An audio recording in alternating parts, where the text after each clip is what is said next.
자, 말씀 보겠습니다. 말씀은 사도행전 24장 24절로 25장 12절까지 말씀입니다.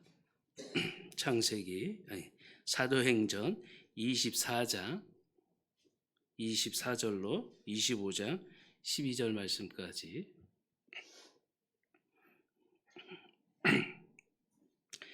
수일 후에 벨릭스가 그 안에 유대 여자 두루실라와 함께 와서 바울을 불러 그리스도 예수 믿는 도를 듣거늘 바울이 의와 절제와 장차 올 심판을 강론하니 벨릭스가 두려워하여 대답하되 지금은 가라. 내가 틈이 있으면 너를 부르리라 하고 동시에 또 바울에게서 돈을 받을까 바라는 고로 더 자주 불러 같이 이야기하더라.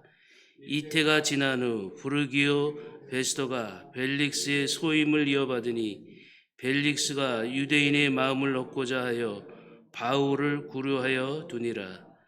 베스토가 부임한 지 3일 후에 가이사랴에서 예루살렘으로 올라가니 대제사장들과 유대인 중 높은 사람들이 바울을 고소할세 베스토의 호의로 바울을 예루살렘으로 옮기기를 청하니 이는 길에 매복하였다가 그를 죽이고자 함이더라. 베스토가 대답하여 바울이 가이사랴 자기도 멀지 않아 떠나갈 것을 말하고 띠 이르되 너희 중 유력한 자들은 나와 함께 내려가서 그 사람에게 만일 옳지 않은 일이 있거든 고발하라 하니라. 베스토가 그를 가운데에서 8일 혹은 10일 지난 후 가이사랴로 내려가서 이튿날 재판 자리에 앉아 바울을 데려오라 명하니 그가 나음에 예루살렘 유대인들을 둘러서서 여러 가지 중대한 사건으로 고발하되 능히 증거를 대지 못한지라. 바울이 변명하여 이르되 유대인의 율법이나 성전이나 가이사에게나 내가 도무지 죄를 범하지 아니하였노라 하니 베스토가 유대인의 마음을 얻고자 하여 바울더러 묻되 내가 예루살렘에 올라가서 이 사건에 대하여 앞에 이 질문을 받으려느냐. 바울이 이르되 내가 가이사의 재판 자리에 앞에 섰으니 마땅히 거기서 신문을 받는 것이다. 당신이 잘 아시는 바와 같이 내가 유대인들에게 불의를 행한 일이 없나이다. 만일 내가 불의를 행하여 무슨 죽은 죄를 지었으면 죽기를 사양하지 아니할 것이나 만일 나를 고발하는 것이 다 사실이 아니면 아무도 나를 그들에게 내줄 수 없나이다. 내가 가이사에게 상소하노라 한데 베스토가 배속자들에게 상의하고 이르되 내가 가이사에게 상소하였으니 가이사에게 갈 것이라 하니라. 아멘.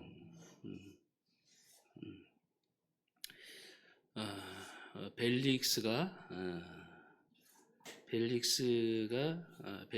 이제 유대 땅에 총독이 되었잖아요. 로마로부터 파송된 일꾼이고 로마 나라의 직원이죠. 공무원이죠. 일명 말하면 총 다스릴 수 있는 권한을 가지고 이제 유대와 예루살렘을 다스리는 그러한 왕 같은 그러한 존재라고 할 수 있겠습니다. 이제 사도 바울이 예루살렘에서 복음을 전하고 또 가이사랴에서 또 복음을 전하고 그런 가운데 이제 고소를 당했죠. 대제사장과 변호사 더블로에 의해서 고소를 당해서 이제 뭐 재판석에 서게 된 겁니다. 그래서 이제 지난 날에도 어제도 살펴보았듯이 아무 죄를 찾지 못했습니다. 아무 죄를 찾지 못했습니다. 그런데 24장 이제 24절부터 이제 벨릭스가 바울을 불러서 무엇을 하냐 하면 복음이라고 하는 것을 듣게 됩니다. 다시 말하면 내가 지금 이렇게 사회적으로 문제가 있는데 그 문제가 일어나는 원인이 뭐고 그게 뭐냐 예수가. 근데 벨릭스는 실질적으로 무엇을 알았냐고 하냐면 예수님에 대해서 부활에 대해서 어느 정도는 알고 있었던 사람으로 보여집니다. 그러나 정확하게는 알 수 없었지만 이제 바울을 통해서 이제 더 자세하게 복음이 무엇이냐, 예수가 무엇이냐라고 하는 것을 이제 듣게 됩니다. 근데 여기 사실은 사도 바울이 1차, 2차, 3차 세계 전도 여행을 떠나면서 떠난 곳에서 어떤 구체적인 주제를 가지고 이렇게 하지는 않았는데요. 오늘 보면 이 벨릭스에게 어떤 복음의 메시지를 전했냐면 딱 세 가지로 요점 정리를 해서 말씀하고 있습니다. 25절에 보면 바울이 의와 절제와 장차 오는 심판을 강론하니 벨릭스가 두려워하여 대답하되 그랬습니다. 그러니까 의에 대해서 사도 바울이 벨릭스에게 강론을 했다는 겁니다. 그러니까 그 의가 무엇이냐, 벨릭스에게 강론했던 그 의가 무엇이냐라고 하는 것입니다. 그 의는 바로 예수 그리스도라고 하는 것입니다. 예수 그리스도. 오직 이 세상에서 유일하게 성육신을 입고 오신 예수 그리스도, 사람, 인간 예수 그리스도만, 예수만 오직 의로운 분이다. 그 의로운 분에 대해서 구약 성경은 뭐라고 얘기하냐면 다윗을 통해서 그리고 메시아, 하나님의 아들. 그래서 이스라엘 모든 백성들이 다윗의 씨를 통해서 오게 될 예수 그리스도, 하나님의 아들을 기다렸는데 그 이스라엘 백성, 하나님의 백성이라고 하는 사람들이 죽였다. 그런데 죽임당한 그 예수께서 3일 만에 부활하셨다. 근데 그 예수 그리스도를 믿는 것이 바로 의다라고 하는 것이에요. 그러니까 우리는 모두가 다 죄인이잖아요. 그죠? 죄인이잖아요. 어느 누구나 주님 앞에 나아갈 수도 없고 하나님의 자녀라고 불림받을 수도 없는 존재예요. 근데 오직 딱 한 가지 방법이 있는데 그게 예수 그리스도의 의로 덧입힘을 받는 거예요. 그래야만 우리가 하나님의 자녀가 되는 것이고 그래야만 우리가 구원을 받고 하나님의 백성이 된다라고 하는 것입니다. 그런데 이제 여기 또 보면 이제 절제에 대해서 이렇게 나와 있어요. 절제에 대해서 벨릭스에게 이제 전했어요. 사실은 갈라디아서 5장 22절에 보게 되면 예수를 믿고 하나님의 의로 덧입힘을 받는 사람이 갖춰져야 될 덕목 가운데에 절제라고 하는 덕목이 있습니다. 사랑과 희락과 화평과 오래 참음과 자비와 충성과 절제니. 이 절제라고 하는 것, 예수를 믿으면 하나님의 자녀로 의로 덧입힘을 받고 하나님의 자녀가 되었으면 절제 생활을 해야 된다라고. 근데 이제 사도 바울이 이 벨릭스와 그의 아내에게 절제 이 얘기를 왜 했냐 이렇게 보니까요. 이 벨릭스가 20대 때 총독으로 왔대요. 그리고 그의 아내도 20대래요. 그런데 이거 20대에 결혼을 벨릭스가 3번 했대요. 그리고 그의 아내 또 3번을 했대요. 그러니까 절제 없는 생활을 했던 사람에게 예수를 믿게 되면 자기 마음대로 살아가는 것이 아니고 절제하면서 살아가야 된다. 이것을 가르쳐 주게 된 것이 아닐까 저는 생각합니다. 제가 얼마 전에 고등학교 친구가 방송국에서 일을 하는데 자기 아내가 그렇게 새벽에만 주일날만 가면 괜찮은데 새벽에도 교회를 눈이 오나 비가 오나 바람이 부나 가슴없이 항상 같이 자고 있다가 일어나면 잠에서 깨잖아요. 빠짐없이 막 교회를 가니까 또 뭐 가족 행사 있으면 가족 행사에도 가야 되는데 가족 행사는 빠져도 주일날이나 예배 시간은 안 빠지는 거야. 그러니까 얼마나 믿겠어요. 뭐 술을 먹고 예배 드리는데 가가지고 예배 드리는 중에 목사님에게 삿대질을 하면서 우리 착한 와이프 꼬셔서 뭐 하려고 어디다 써먹으려고 이렇게 맨날 교회에다가 부르냐고. 그런 걸 한 두세 번 했대요. 그런데 어느 날 아내가 그날도 어김없이 일어나서 교회 가는 그 모습을 보고 갑자기 막 감동이 막 몰려오더래요.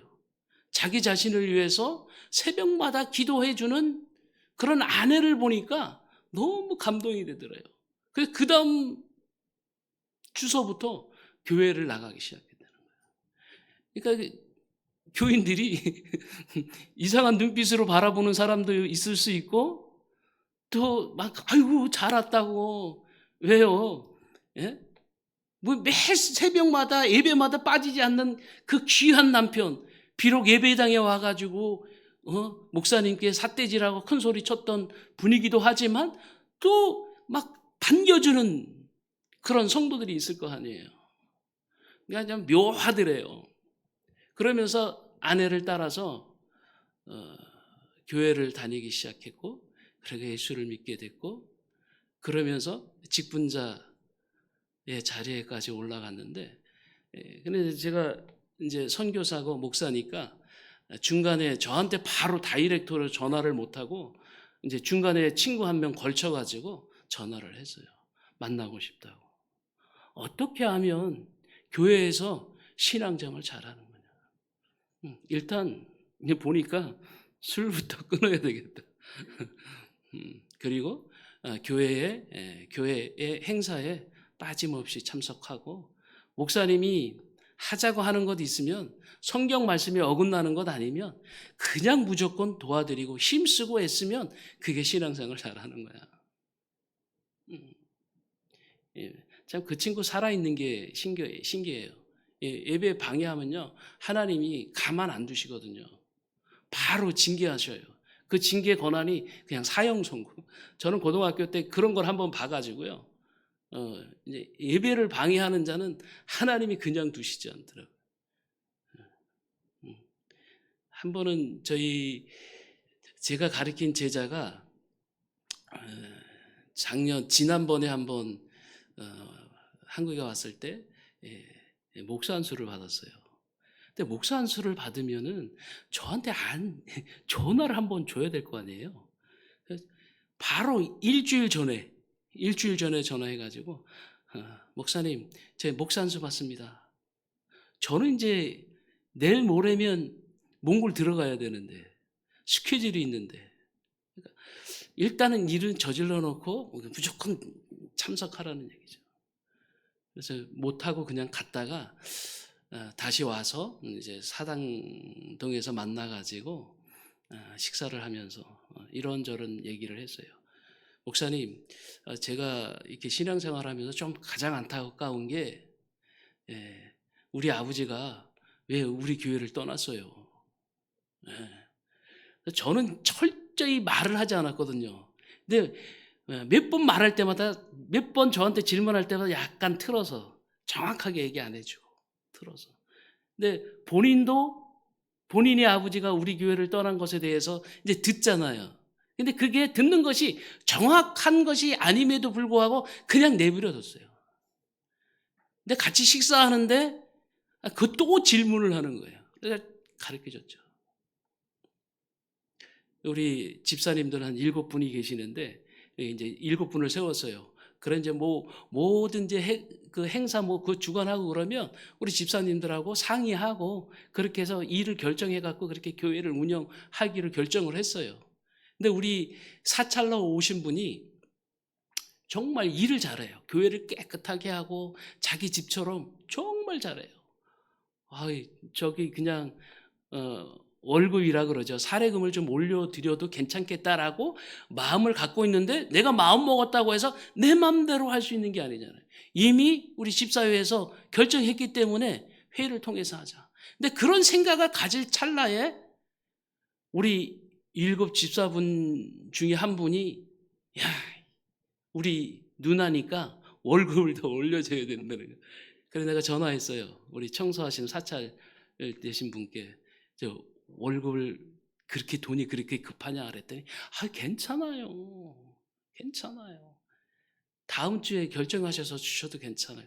그래서 이제 전화 끊었어요. 그런데 그 주동되시는 집사님이 몰려가지고 회의를 해야 된대. 김기국 선교사님 없이 우리끼리 한번 교회를 해보겠다는 거예요. 오, 그래요? 그러면 한번 회의를 해보세요. 회의를 해갖고 결정나면 제가 떠나겠습니다.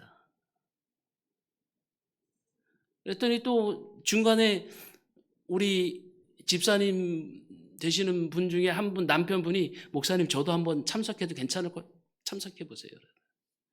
근데 그분이 우리 교인이 아니거든요. 그분이 있었던 회의 중간에 있었던 이야기들을 전부 소상하게 얘기해 주는. 아우, 정말 나빠요, 목사님. 정말 나빠요. 좀 생각들이 약한 것 같아요. 그래서 뭐 결정해야 되는데, 이제 막 회의를 이제 우리끼리 하자. 우리 김기국 선교사님 없이 우리끼리 하자. 그렇게 결정을 해서 이제 투표하려고 하는 찰나에 외부로부터 전화가 왔어요. 그 주동 되시는 집사님 한 분이 전화가 왔어요. 매형이 이 전봇대에서 떨어졌다는 거예요. 그러니까 그 회의가 파해졌어요. 회의가 다 파해졌어요. 그래서 그 소식을 듣고, 그러면 신방 가야지. 그래서 우리 이제 집사님들하고 우리 또 주일학교 선생님들하고 신방 가야지. 전화를 돌렸어요. 가자고. 그러니까 준비해놨는데, 그 조금 더 있다가 주동도 되시는 집사님이 저한테 전화를 했어요. 와, 저한테요, 뭐 욕을 하는 거네. 내가 깜짝 놀랐어요. 욕을 하는 거 깜짝 놀랐어요. 야, 이게 과연 신방하는 것이 과연 하나님 앞에 합당한가 생각했을 때 이 정도면은 아니다 싶더라고요. 그래서 다들에게 전화 돌렸어요. 신방 취소. 그래서 병원까지 오는데 1시간 정도 걸리는데, 오다가 죽었다고 다시 어느 한 교인한테 전화가 왔어요. 그러니까 거기에 참석했던 분들 중에서 우리 전도사님도 계셔. 전도사님도. 우리 전도사님 전화가 왔어요, 금방. 우리 큰아들이 지금 탈창이 됐는데 바로 수술해야 되는데, 목사님 기도 좀 해주세요. 네, 기도해 드렸어요. 조금 있다가 또 한 집사님이 또 전화가 왔어요. 목사님, 저 암 걸렸다고 병원에서 그러는데, 제일 좋은 병원이 이제 일본 병원이거든요. 이제 일본 병원에서 진찰을 받았는데, 또 돈도 비싸요. 근데 거기서 진찰을 받았는데, 전립선 암이라는 거예요. 근데 이 전립선 암이라고 하는데, 이거 목사님 다시 한번 확인할 수 있도록 그 한국 의사 선생님 계시는데 목사님이 좀 한 번만 도와주세요. 그래 가서 한국 연세대학교 나온 의사 선생님한테 전화해가지고 시간 잡고 가서, 이게 어떻게 돼요? 엑스레이 사진 찍은 거 이게 어떻게 돼요? 그랬더니 판독을 해주시는데, 목사님 이거 전립선 암 같아요. 그리고 뭐 갖고 나와가지고 그 집사님께 드리면서, 전립선 암이라고 합니다. 그리고 그냥 차 타고 이제 가려고 그러는데 문을 벌컥 여시더라고요. 네. 목사님 기도 한번 해주세요. 그래서 뭐 목사가 할 수 있는 게 진짜 기도밖에 없더라고요. 그래서 기도해 드렸어요. 그리고 얼마 안 있다가 다시 제 1번 병원 갔는데 전립선 암이 사라졌대요. 신기하잖아요. 그래서 우리 목사 한 수 받은 우리 제자한테 그 얘기를 해줬어요. 아빠가 전립선 암에 걸렸다고 얘기 안 하디? 목사님 그거 하나님의 기적이에요. 목사님 하나님의 기적이에요. 우리 목사님 아버님 되시는 집사님이 까치발 들고 저한테 막 이러셨거든요. 설교하는 것 가지고 막 뭐라 그러시고. 그래서 제가 우리 제자 목사에게 얘기했어요. 목사라고 하는 목사의 길을 가는 것, 주님의 길을 가는 것이 바로 이런 것이야. 사람을 의지하지 아니하고 하나님께서 뭐라고 말씀하시는지 그것에 귀 담아 듣고 그 길을 따라가는 것이 바로 주의 길을 가는 거야. 주의 길을 가지 못하려면 지금 아예 그만둬. 목사님 감사합니다. 저는 항상 그 친구 만나면 좀 잔소리 아닌 잔소리, 좀 비슷한 말을 해요. 그래서 쓴소리를 하는 사람은 자기를 아는 사람들 중에 딱 한 사람, 김 목사님밖에 없다는 거예요. 그래서 고맙다는 거예요. 야, 대단해요. 어떨 땐 가끔가다 막 속상하면 막 조인트 까고 싶은 생각이 막 들 때가 있어요. 그래서 아버님이 우리 교회 나올 때 집사님, 우리 전도사님은 저한테 맞아가면서 목회에 가는 길을 배워야 돼요. 그랬더니 때리지는 마시고 잘 좀만 가르쳐 주세요. 지금 세문안 교회에서 몽골 청년들, 대학생들 전도하고 그 사역을 위해서 이제 세문안 교회에 부름을 받아서 지금 사역을 감당하고 있습니다. 그러니까 우리가 주님의 음성을 들을 때요, 정말 불편해요.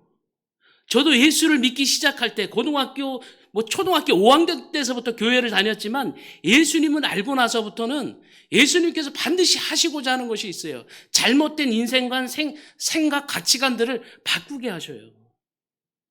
내가 지금까지 살아왔던 그 가치관들을 바꾸게 하셔요. 어떨 때는 고등학교 때는요, 나만 아는 것을 강단에서 목사님이 말씀하세요. 희한하네. 그 다음 주에 가면 또 다른 말씀 하시는 게 하고 내가 잘못한 걸 또 말씀하셔. 우리 누나가 갖다 곤질렀나? 우리 누나가 교회에 왔었나? 근데 그거를 거절하면요, 내 마음이 무척 불편하더라고요. 그런데 머리 숙이고 하나님, 그렇습니다. 제가 죄인입니다. 그러면 하나님께서 얼마나 평안한 마음을 주시는지, 그러면서 생각과 가치관이 주의 말씀에 순종하는 삶의 가치관으로 바뀌더라고요. 그래서 말씀을 통해서 책망받을 그 일이 있거든 감사하셔야 돼. 오늘 목사님을 통해서 내가 큰 은혜를 받았습니다. 큰 도전을 받았습니다. 내가 고쳐야 될 것 목사님을 통해서 고치게 되는군요. 38년 만에 그 고등학교 3년 내내 다녔던 교회를 갔더니 사모님이 저를 먼저 알아보시더라고요. 먼저 알아보시죠. 저는 많이 바뀌었잖아요. 고등학교 때 그 막 탱탱하고 막 얼마나 예뻤겠어요. 우리 권사님들 정말 예뻐해 주셨거든요. 그 대머리도 아니잖아요. 확 벗겨졌는데 사모님이 우리 목사님이 기국이 한번 보고 싶어가지고 그렇게 기다렸는데 돌아가신 다음에 오셨네. 신학교 간 것만 하시고 보고 싶어 하셨대. 근데 여기에 보면 벨릭스와 그의 아내가 주의 말씀을 들었지만 뭐예요? 두려운 마음이 생겼어요. 두려운 마음이. 주님께서 마음을 흔들어 놓으신 거거든요. 불편한 거예요. 그러면 뭐 해야 돼요? 사도 바울이 전해준 그 복음에 귀를 기울이고, 그죠? 순종하고 나아가야 되죠. 그런데 그렇게 하지 않았던 것은 이 두 사람에게는 큰 불행인 거예요. 주의 종을 통해서 주의 말씀 가운데 전해지는 말씀이 내 심령이 부딪히거든.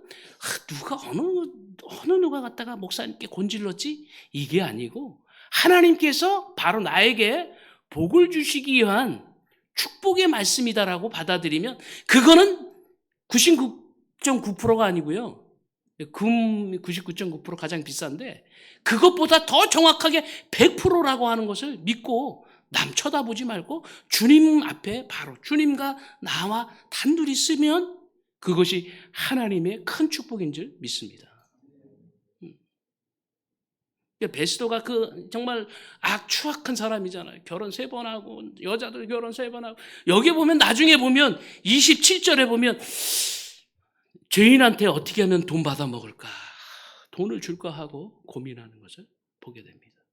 그러니까 여기에 보면 이제 벨릭스가 이제 총독을 사임하고 이제 또 다음 총독으로 베스도가 오는데 이제 체인지하는 거예요. 그럼 체인지하게 되면은 이 죄수들을 한 번씩 자기의 취임하는 것을 스스로 축구하기 위해서 죄인들을 풀어줄 수도 있다고 그래요. 그러면 죄 없는 사도 바울을 풀어줘야 되는데 풀어주지 않고 베스도가 어떻게 해서 잡아두고 그리고 죽음의 구렁텅이에 몰아놓으려고 하고 왜 그러죠? 유대인들의 마음을 사야 되니까. 이제 취임했으니까 유대인들을 다스리는 총독으로 왔으니까 뭐 받으려고.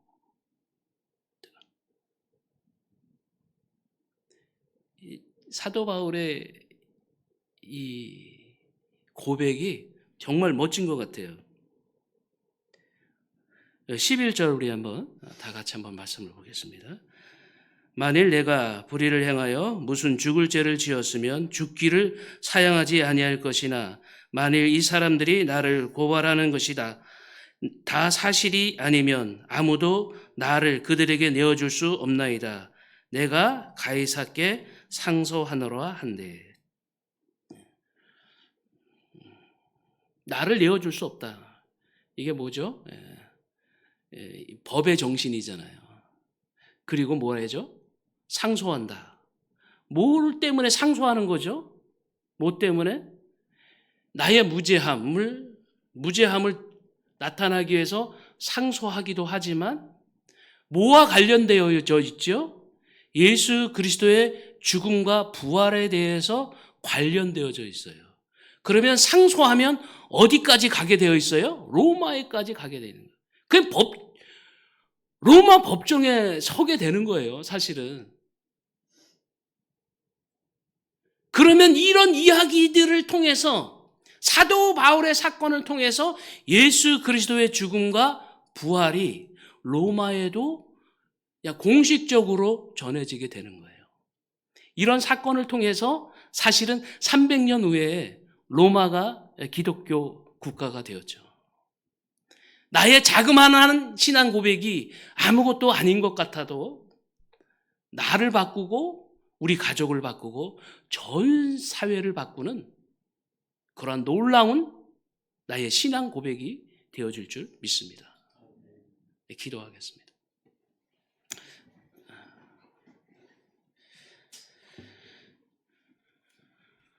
우리 기도하실 때 주의 말씀을 듣거든 그 주의 말씀과 나와 부딪히거든 다른 사람 탓하지 않고 주님 앞에 철저히 회개하는 인생이 되게 해주십시오. 그리고 내 가치관을 바꾸고 주님의 가치관으로 성경의 가치관으로 주님 앞에 살아가는 인생이 되게 해주십시오.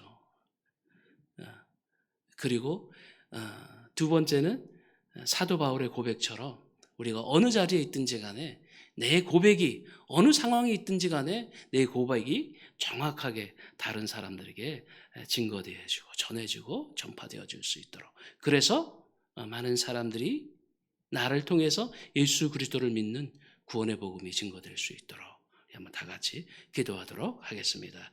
사랑하는 하나님